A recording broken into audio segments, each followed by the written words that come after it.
మారుతి గారు, మీకు ప్రత్యేకమైన కృతజ్ఞతలు. నేను ఈ మధ్య ఆర్టిస్ట్ అయిన దగ్గర నుంచి చాలా మంచి వేషాలు వేసా, కానీ ఇది మంచిలో మంచి. ఎందుకంటే టెంపర్ చేసింది వేరు, నాయక్ చేసింది వేరు, అథారిటీ దారిది వేరు. ఇదేంటంటే కామెడీ విలన్ లాగా అప్పట్లో నాగభూషణం గారు వేసేటువంటి వేషాలు. కామెడీ చేస్తూ ఉంటారు, బ్యాడ్ థింగ్స్ చేస్తూ ఉంటాడు. ఇలాంటి క్యారెక్టరు సినిమా మొత్తం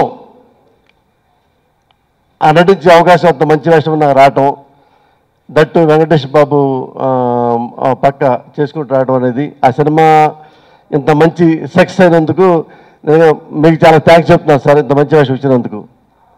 మంచి బ్యానరు, మంచి డైరెక్టరు, అబవ్ ఆల్ వెంకటేష్ బాబు. నేను వెంకటేష్ బాబు గురించి ఎక్కువ చెప్తే వెంకటేష్ బాబుకి దిష్టి తగులుద్ది కాబట్టి నేను చెప్పను. 1986 నుంచి వెంకటేష్ బాబు గారు నాకు ట్రావెల్, పవిత్ర బంధం, పెళ్లి చేసుకుందాం ఇలాంటి ఫిలిమ్స్ రాశారు వాళ్ళ బ్యానర్లో. శివయ్య, ప్రేయస్ రవి. తెలుసో తెలీదో మరి బాబు గుర్తుందో లేదో, పవిత్ర బంధంలోనే వేషం వేశాను, పెళ్లి చేసుకుందాం కూడా వేషం వేశాను బాబు, గుర్తుందా? అందులో వెంకటేష్ బాబు నన్ను కొడుతూ ఇందులో కొట్టాడు, అందులో కొట్టారు ఆ పెళ్లి చేసుకుందాంలో. అందులో వాళ్ళ బ్యానర్లో శివయ్యలో కూడా వేషం వేశాను. తర్వాత ఇదే నాకు 3 ఇన్నింగ్స్ లాగా నా భవిష్యత్తుకి పునాది అవుతుందని మాత్రం నేను ఎక్స్పెక్ట్ చేయలేదు.